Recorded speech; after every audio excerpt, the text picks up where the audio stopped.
नमस्कार, मैं अशोक कुमार पांडे और स्वागत है आपका टीसीएच पर।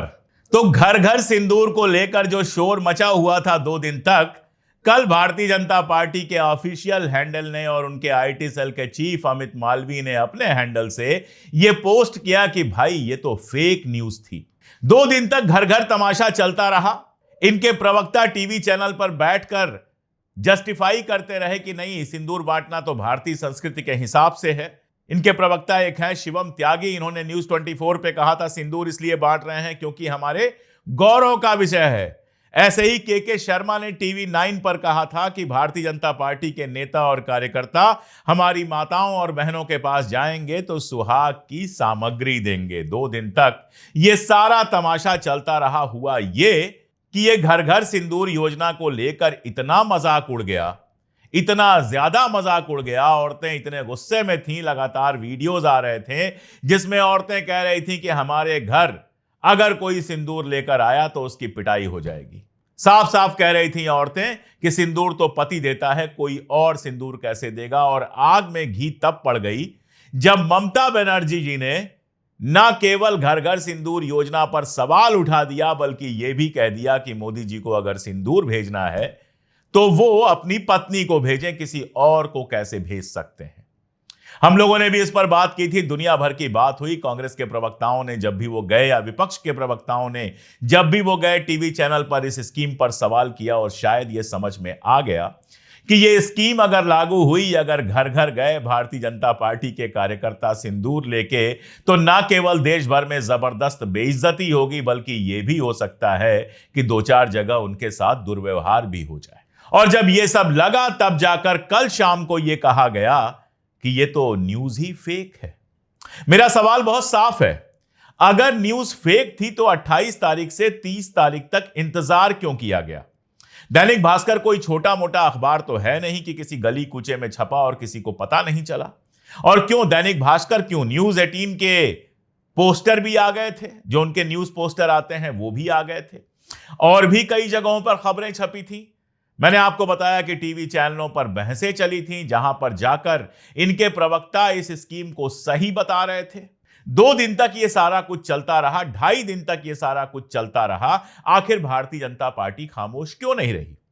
अगर ये योजना पूरी तरह से फेक थी, ऐसी कोई योजना थी ही नहीं, घर घर 9 जून से घर घर सिंदूर बांटने की कोई योजना अगर थी ही नहीं, तो जब यह खबर आई 28 तारीख को, उसी दिन अमित मालवीय ने या भारतीय जनता पार्टी ने या भारतीय जनता पार्टी के किसी नेता ने या उनके प्रवक्ता ने टीवी चैनल पर बैठकर या कहीं भी क्यों नहीं कह दिया कि यह तो फेक न्यूज है साहब, हम ऐसा कुछ नहीं करने जा रहे हैं।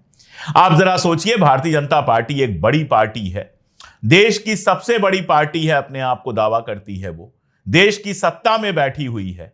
उसके खिलाफ कोई फेक न्यूज चलता है और 2.5 दिन तक वो इंतजार करेंगे। वो क्या जुबैर का इंतजार कर रहे थे कि जुबैर उसका फैक्ट चेक करके बताए, उसके बाद कहेंगे कि नहीं वो फेक न्यूज है? अरे भाई, आपकी पार्टी की स्कीम है जिसके बारे में फेक न्यूज आया है, आप कह देते कि हमारी पार्टी की कोई ऐसी स्कीम नहीं है। नड्डा जी कह देते भारतीय जनता पार्टी के अध्यक्ष हैं, बिना उनकी सहमति के तो कोई स्कीम बन नहीं सकती है। नड्डा जी आते चैनल पे कह देते कि यह बेकार की बात है, भारतीय जनता पार्टी की ऐसी कोई स्कीम नहीं है, अखबार ने गलत छापा है, टीवी चैनल बेकार की बहस कर रहे हैं, बात खत्म हो जाती। लेकिन आपने ममता बनर्जी के बयान का क्यों इंतजार किया? क्या आपको यह डर लग गया कि ममता बनर्जी एक महिला हैं और अगर बंगाल में उन्होंने इसको मुद्दा बना लिया तो फिर बहुत बेइज्जती होनी है? या जिस तरह से प्रधानमंत्री बिहार में गए थे, कार के अंदर बैठकर शीशा ऊपर करके रोड शो कर रहे थे, अभी तक जो हमने रोड शो देखा है वो कैसा देखा है? उसमें एक खुली गाड़ी होती है जिसके पीछे नेता लोग खड़े होते हैं, हाथ हिलाते हैं, लोगों का अभिवादन लेते हैं, उसको रोड शो कहते हुए हमने सुना है। अभी जब प्रधानमंत्री मोदी वडोदरा गए थे, जहां पर ऑपरेशन सिंदूर को जो ब्रीफ कर रही थी कर्नल कुरैशी, उनके परिवार के लोग भी आए थे। बाद में पता ये चला कि उनको बुलवाया गया था। खैर जो भी हो, मैं ये बता रहा था कि बड़ोदरा में भी जब वो रोड शो कर रहे थे तो गाड़ी के ऊपर खड़े होकर हाथ हिला रहे थे, हाथ मिला रहे थे, लोगों को नमस्कार कर रहे थे। लेकिन बिहार में तो ऐसा रोड शो करना पड़ा जिसमें कार के अंदर से बाहर निकले ही नहीं, शीशा तक लगा रहा। अब बंद शीशे के भीतर से उन्होंने किसको हाथ हिलाया और किसने उनको देखा, ये हम नहीं जानते। हुआ यह था कि उस रोड शो में लोग ही नहीं थे। अगल बगल सड़कों पर जो लोग दिखाई दे रहे थे, जो रोड शो को अटेंड करने के लिए आए थे या पता नहीं ऐसे ही घूम रहे थे, उससे ज्यादा लोग तो शाम को कचौड़ियों की दुकान पर दिखाई देते हैं, समोसों की दुकान पर दिखाई देते हैं। तो रोड शो फ्लॉप हुआ। उसके बाद सभा की तो तस्वीरें आई कि पीछे सारी कुर्सियां खाली पड़ी हुई हैं, यानी सभा भी फ्लॉप हो गई। यह सब तब हुआ जब ऑपरेशन सिंदूर को लेकर इतना हल्ला मचाया गया था और घर घर सिंदूर की योजना का इतना प्रचार हो रहा था टीवी चैनलों और सोशल मीडिया के माध्यम से। तो यह भी हो सकता है कि इनको लगा हो कि यह घर घर सिंदूर जो है वो बंगाल में तो ममता जी इसको पंचर कर ही देंगी मुद्दा बनाकर, कहीं ऐसा ना हो कि बिहार में भी लेने का देना पड़ जाए। जिस सिंदूर से वोट की उम्मीद है उस सिंदूर से गालियां मिले। लग तो यही रहा है कि यह सब लगा तब वापस ले लिया गया। एक और सवाल बनता है कि चलिए आपने 2.5 दिन इंतजार किया, 2.5 दिन बाद बताया उसको फेक न्यूज। अब क्या जिस अखबार ने यह खबर दी थी, दैनिक भास्कर ने जो यह खबर दी थी, आप उसके खिलाफ कोई केस करने जा रहे हैं? क्या आप दैनिक भास्कर के ऊपर कोई केस करेंगे ऐसा कि इसने फेक न्यूज फैलाया है? अगर आप केस करेंगे तो दैनिक भास्कर को अदालत में यह बताना पड़ेगा कि आखिर यह न्यूज उसके पास कैसे आई। अभी तो उसने छाप दिया कि फेक न्यूज थी। अब इतना बड़ा अखबार अगर इतनी बड़ी पार्टी के बारे में फेक न्यूज फैलाता है, जिससे 2 दिन तक देश में बहस चलती रहती है, 2.5 दिन तक देश के अंदर बहस चलती रहती है, तो फिर उस अखबार के ऊपर कोई ना कोई कानूनी कार्रवाई तो होनी चाहिए। लेकिन मुझे नहीं लगता कि भारतीय जनता पार्टी किसी तरह की कोई कानूनी कार्रवाई करने के लिए आएगी। जो पूरा खेल लगता है यह कि पहले यह खबर प्लांट करवाई गई, यह देखने के लिए कि इसका कैसा असर होता है, लोग इसके समर्थन में आते हैं या नहीं आते हैं। ऐसे खेल पहले भी किए गए हैं। कई बार ऐसा हुआ है कि खबर प्लांट करवाई गई है और बाद में कह दिया गया है हमारा ऐसा कोई इरादा नहीं है। तो खबर प्लांट करवाई गई क्योंकि वो जो मूल खबर है उसमें किसी का नाम नहीं है, सिर्फ इतना लिखा है कि एक वरिष्ठ भाजपा नेता ने बताया। तो शक पहले से था, इसीलिए किसी का नाम नहीं दिया गया। अब वो वरिष्ठ भाजपा नेता कौन है? अगर दैनिक भास्कर के खिलाफ केस होता है कि आपने फेक न्यूज क्यों फैलाया, तो वो कोर्ट में बताएगा या उसको बताना पड़ेगा कि वो वरिष्ठ नेता कौन है। अगर दैनिक भास्कर ने खुद से यह खबर छाप ली तब तो उसको माफी भी मांगनी पड़ेगी, हर्जाना भी देना पड़ेगा, सजा भी भुगतनी पड़ेगी। और अगर किसी वरिष्ठ नेता ने यह खबर प्लांट की है तो वो भी सामने आ जाए कि कौन सा वरिष्ठ नेता है जो पार्टी से अनुमति लिए बिना न्यूज प्लांट कर रहा है। जो स्कीम समझ में आ रही है वो ये कि पहले न्यूज प्लांट कर दो, 2 दिन तक देखते रहो कि महिलाएं और बाकी सारे लोग जो हैं इस पर कैसे रिएक्ट करते हैं। अगर रिएक्शन पॉजिटिव हो तब तो 9 तारीख से घर घर सिंदूर बांटो शुरू हो जाए, और अगर निगेटिव हो तो उसको कह दिया जाए कि ये तो फेक न्यूज है। अगर मेरी बात गलत है तो सवाल वहीं पे है कि अगर ये न्यूज आपने प्लांट नहीं किया है और दैनिक भास्कर जैसे बड़े प्लेटफॉर्म पे ये न्यूज आया, सोशल मीडिया पर यह न्यूज आया, टीवी चैनलों पर बहस चली, और जैसा मैंने बताया कि आपके प्रवक्ता टीवी चैनलों पर जाकर डिफेंड कर रहे थे। शिवम त्यागी कह रहे थे सिंदूर इसलिए बांट रहे हैं क्योंकि यह हमारे गौरव का विषय है। और याद रखिए, प्रवक्ता जो होते हैं वो पार्टी लाइन की बात करते हैं, वो पार्टी के वहां पर प्रतिनिधि होते हैं, अपने मन से कोई बात नहीं करते हैं। उनकी जो बात होती है वो पर्सनल नहीं होती है, पार्टी की बात होती है। कोई ऐसे वैसे नेता खड़े होकर बोल दे तो वो उसका पर्सनल मामला हो सकता है, लेकिन टीवी चैनलों पर कौन प्रवक्ता जाएगा, क्या बोलेगा, ये सारा कुछ इसकी आउटलाइन जो होती है वो पार्टी अपनी ब्रीफिंग में तैयार करती है कि किस मुद्दे पर क्या बोलना है, किस मुद्दे पर पार्टी का क्या स्टैंड है। यही बताने के लिए प्रवक्ताओं को रखा जाता है। तो भारतीय जनता पार्टी के 2 आधिकारिक प्रवक्ता शिवम त्यागी और के शर्मा 2 राष्ट्रीय चैनलों पर न्यूज 18 और टीवी 9 पर जाकर इस स्कीम को डिफेंड कर चुके हैं कि घर घर सिंदूर बांटना जो है वो भारतीय संस्कृति के हिसाब से है, इसमें कुछ गलत नहीं है। अब आप ये बताइए कि अगर इनको पार्टी ने ब्रीफ नहीं किया था या पार्टी ने इनसे कहा था कि भाई घर घर सिंदूर वाली जो बात है वो फ्रॉड है, क्योंकि इसी पर बहस होने वाली थी, तो पार्टी से स्टैंड पूछा गया होगा कि हम जाकर वहां पर क्या स्टैंड लें। तो अगर पार्टी ने इनसे उसी दिन कहा था कि ये न्यूज फेक है, आपको जाके चैनल पर यह बताना है कि न्यूज फेक है, तो फिर भाई लोग डिफेंड क्यों कर रहे थे? क्या इनके खिलाफ पार्टी कोई कार्रवाई करेगी? इसलिए यह तो बहुत साफ है कि 2.5 दिन तक जो चुप्पी थी वो नब्ज नापी जा रही थी, टेम्परेचर नापा जा रहा था कि सिंदूर घर घर बांटने का क्या नतीजा आएगा। और जिस देश में सिंदूर इतना बड़ा प्रतीक हो, ऑपरेशन सिंदूर आपने किया हो, और जब ऑपरेशन सिंदूर किया तो सबने समर्थन किया। क्यों? क्योंकि महिलाओं के सिंदूर छीने गए थे बाकायदा आतंकवादियों द्वारा, और इसीलिए उन आतंकवादियों के खिलाफ जो ऑपरेशन चला उसको जब आपने ऑपरेशन सिंदूर का नाम दिया तो सबने समर्थन किया।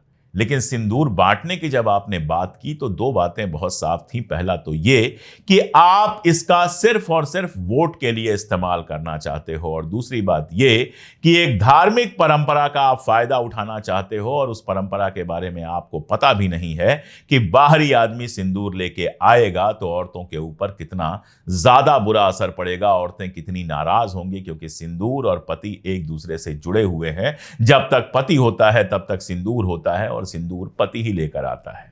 तो भारतीय जनता पार्टी धर्म संस्कृति वगैरह की बात तो बहुत करती है, लेकिन वोट के चक्कर में कई बार बेसिक चीजें भी भूल जाती है, और तब यह बेइज्जती होती है कि 2.5 दिन बाद आपको कहना होता है कि खबर तो फेक थी, कोई नहीं मान रहा। आप अमित मालवीय की वॉल पर जाइए जहां उन्होंने लिखा है, और नीचे कमेंट पढ़िए, हर आदमी यही बात कह रहा है कि 2.5 दिन बाद आपने ये बात क्यों की। ऐसा लगता है कि यह स्कीम फ्लॉप हो गई। दरअसल ऑपरेशन सिंदूर जब से हुआ है, और खास तौर पर 4 दिन के अंदर जिस तरह से सीज फायर करना पड़ा, प्रधानमंत्री मोदी कह रहे हैं पाकिस्तान आकर गिड़गिड़ा रहा था कि सीज फायर कर लो, तो भाई पाकिस्तान पर आपको इतनी दया क्यों आ गई? और जब पाकिस्तान गिड़गिड़ा ही रहा था तो पाकिस्तान से कहा होता कि फला फला आतंकवादी हमें सौंप दो, हम जो है सीज फायर कर लेंगे। जब आपका पासा ऊपर था, जब आपका पल्ला भारी था, तो फिर आपने बिना एक आतंकवादी वापस लिए, बिना कोई शर्त लगाए ये जंग क्यों रोक दी?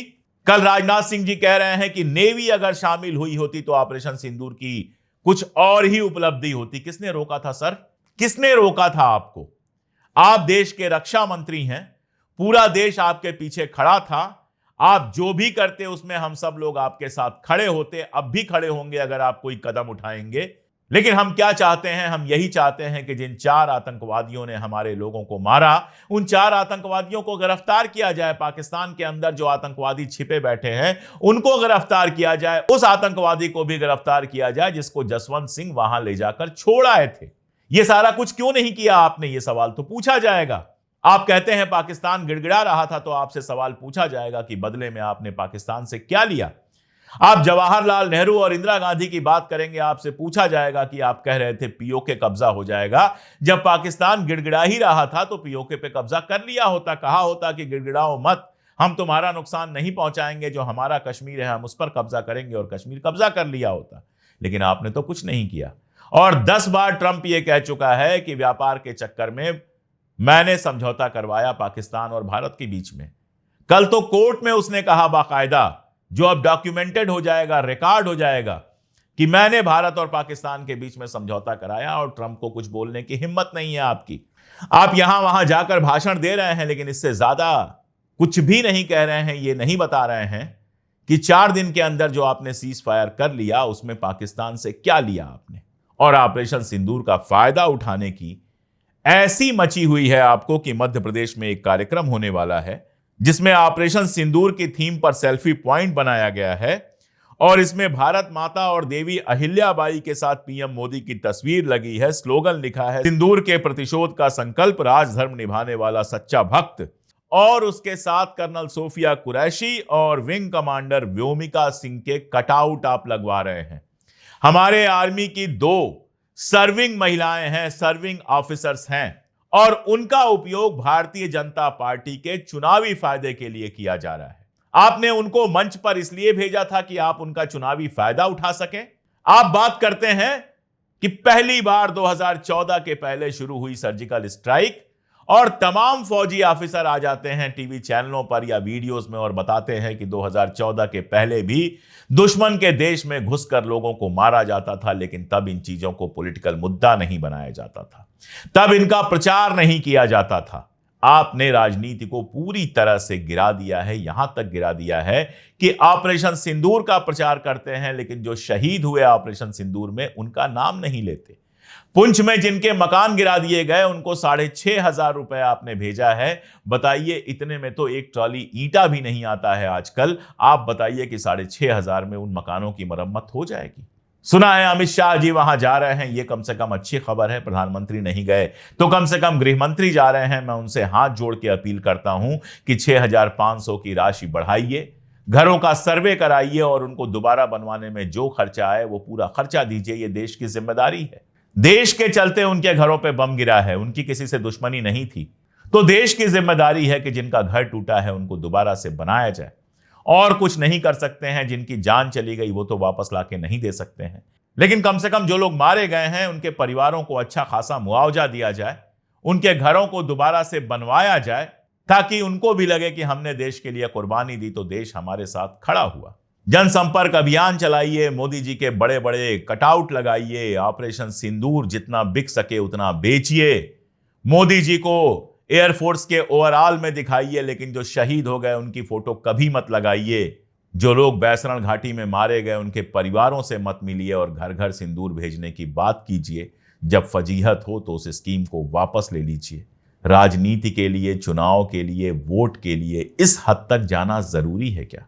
और यह भी बता दूं कि आप किसी भी हद तक चले जाइए, जनता ये सवाल पूछ रही है। जाइए किसी चौराहे पर, जनता ये सवाल पूछ रही है कि ऑपरेशन सिंदूर हुआ, समझौता आपने कर लिया, 4 दिन बाद किन शर्तों पर समझौता किया? जनता यह सवाल पूछ रही है कि जो 4 आतंकवादी थे जिनकी तस्वीर आपने ही जारी की थी वो आज तक क्यों नहीं पकड़े गए? जनता पूछ रही है कि 57 लोगों को विदेश में आपने भेज दिया, लेकिन एक भारतीय चैनल के अलावा, ANI के अलावा कोई और उनको कवर क्यों नहीं कर रहा है? क्यों अभी तक किसी बड़े देश के किसी बड़े नेता का, राष्ट्रपति का, प्रधानमंत्री का, उप प्रधानमंत्री का, विदेश मंत्री का आपके पक्ष में बयान नहीं आया है? और वो सवाल तो है ही कि जब इतनी बड़ी लड़ाई चल रही थी, जब इतना मुश्किल वक्त चल रहा था, तो कोई देश आपके साथ खड़ा क्यों नहीं हुआ? ये सारे सवाल पूछे जाएंगे। आप 50 स्कीम बना लीजिए, 50 स्कीम कैंसिल कर लीजिए। याद रखिएगा, इस बार जनता ने सब कुछ अपने आंख से देखा है, फेक न्यूज देखे हैं, लाहौर कराची पे कब्जा करने की बेकार की बातें देखी हैं, और उसके बाद जनता आपसे पूछेगी बताइए क्या हुआ? कम से कम ये ही बता दीजिए कि वो 4 आतंकवादी कब पकड़े जाएं। आज के लिए इतना ही, बहुत शुक्रिया।